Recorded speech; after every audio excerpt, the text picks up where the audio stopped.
बादशाह ने, शहज़ादा ने, वज़ीर ने, सौदागर ने, अकुलमंद ने, बेवकूफ़ ने, ठग ने, देव ने ऐं किस्सा दास्तान ॿुधण जो शौक़ु आहे त बिना कंहिं देर जे असांजे चैनल खे सब्सक्राइब कंदा। महिरबानी।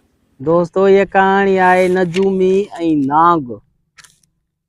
हिकिड़ो बादशाह त पाण अलाह आहे, पर हिन कूड़ी दुनिया जो को बादशाह हो। बादशाह उनखे 3 ज़ालूं हुयूं, मगर तक़दीर अहिड़ी जो कंहिं मां बि औलाद कोन थियुसि। तंहिं करे ॾाढो ग़मगीन गुज़ारींदो हो।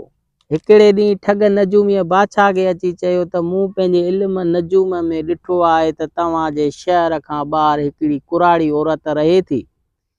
जेकॾहिं तव्हीं उन जे धीउ सां शादी कंदव त उन मां अव्हांखे औलाद ज़रूरु थींदो। बादशाह उहा ॻाल्हि ॿुधी ॾाढो ख़ुशि थियो ऐं नजूमीअ खे इनाम कराम ॾेई चयाईं त ए नजूमी, उहा ख़बर खणी बि तूं आयो आहीं, तंहिं करे उन जी शादीअ जो बंदोबस्तु बि तूं कर।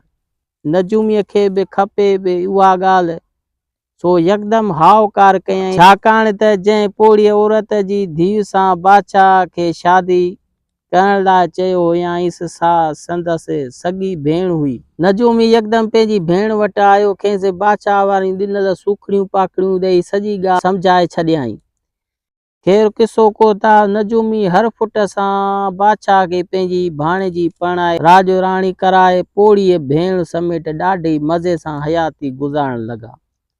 कुझु वक़्तु गुज़रण खां पोइ नजूमीअ भेण खे चयो त तूं शहर में पड़ो घुमराए त बादशाह जे घर में उम्मीद वारी आहे। भेणसि चयो त अदा, अञा उम्मीद वारी त कान थी आहे, आउं कूड़ो पड़ो कीअं ॾियारायां। नजूमीअ वरंदी ॾिनी त उन जो बंदोबस्तु आउं पाण ई कंदुसि, तूं को बि ख़्यालु न कर।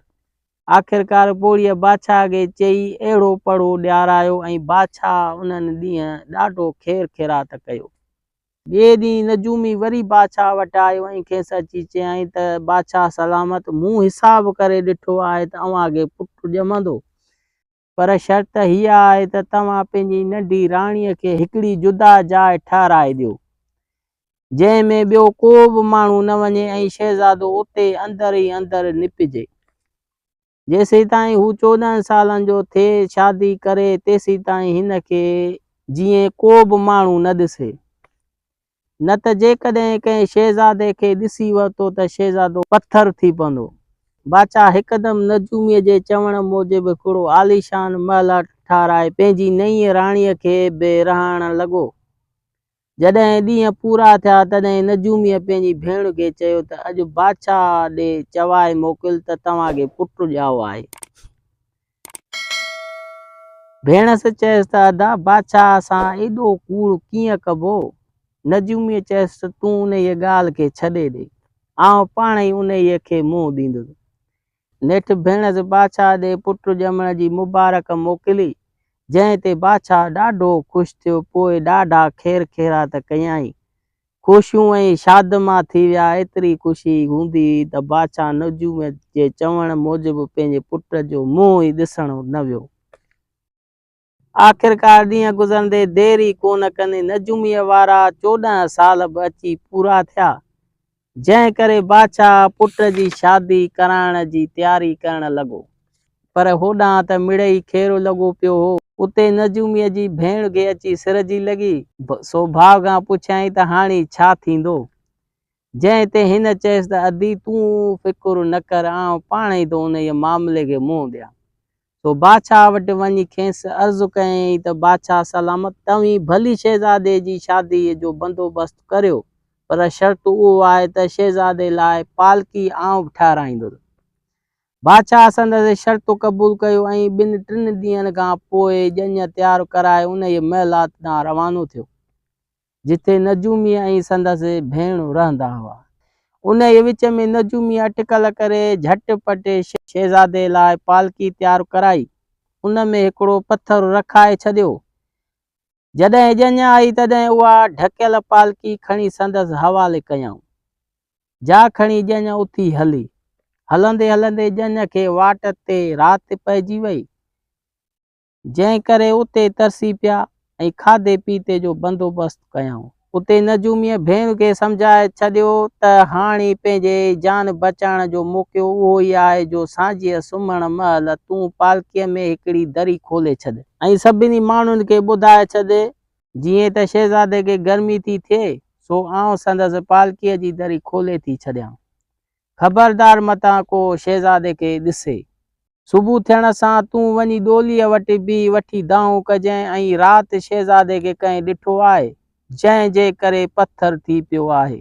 नजूमी ऐं उन जी भेण पाण में उहा सलाह करे भेण से लोक सुते महिल डोलीअ वटि वञी हिकिड़ी दरी खोले माण्हुनि खे चयो त शहज़ादे खे गर्मी थी थिए तंहिं करे उन जी डोलीअ जी हिकिड़ी दरी खोले छॾी हथ में। ख़बरदार मतां को शहज़ादे ॾांहुं निहारे। हीअ ईअं चई वञी सुम्ही रही।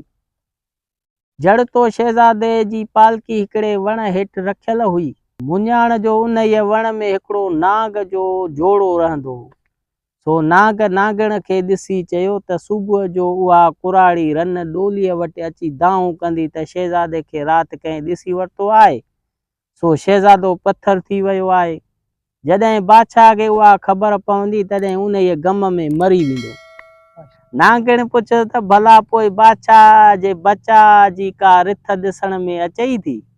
नाग चयो त जेकॾहिं तूं मूंखे हिकिड़े महीने जी मोकल ॾी त आउं डोलीअ में शहज़ादो थी वञी वेही थो रहां। नागण चयो त देरि न कर। आख़िरकार नागुलही हिकिड़ी सुहिणी शहज़ादे जे रूप में वठी डोलीअ में वेही रहियो। सुबुह थियो त कुराड़ी रन बि दांह करण जे इरादे सां पालकीअ वटि आई। दरी त अॻ ई खुलियल हुई। उन में झाटी पाए ॾिसे त पालकीअ में हिकिड़ो मलूक जवान छोकिरो वेठो आहे। पोड़ीअ खां छिरकू निकिरी वियो पर पोइ दिलि जले खेसि पुछियईं त केरु आहीं। जंहिं ते हिन वरंदी ॾिनसि त आउं घोट आहियां। उते पोड़ीअ बि खणी माठि कई। खेर किसो कोता ॼञ खेर सां रवानी थी अची कुआर जे दर ते लथी। शादी बि खेर सां गुज़री। बादशाह जो हेतिरी मुदत खां पंहिंजे पुट जे ॾिसण खां सिकियो पिए सो बि वॾे हुब मां अची नाग शहज़ादे खे गले लाइ मिलियो ऐं ॾाढो ख़ुशि थियो। पोइ खेसि परणाए वठी अची पंहिंजे मुल्क पहुतो। आख़िर 29 ॾींहंनि खां पोइ नाग पंहिंजे राणीअ खे सॼो राज़ ॿुधायो त कहिड़े तरह पोड़ीअ ऐं नजूमीअ बादशाह खे फुरियो आहे ऐं ॿुधायांसि त हाणे आउं वरी बि नाग जो रूप वठी वञा थो। पंहिंजी हाणे तव्हां खां मोकिलाणी आहे। ईअं चई हू इंसानी सूरत मां फिरी नाग थी हलियो वियो। शहज़ादी वेचारी जेका परिणिजी आई हुई तंहिं घणी दाऊं कूकूं कयूं पर वरियो को बि कुझु न। बादशाह खे जॾहिं उन हक़ीक़त जी ख़बर पई तॾहिं ॾाढो अरमान थियुसि। पोइ नजूमी कुराड़ी औरत ऐं संदसि उन ज़ाल समेत सभिनी खे माराए छॾियईं।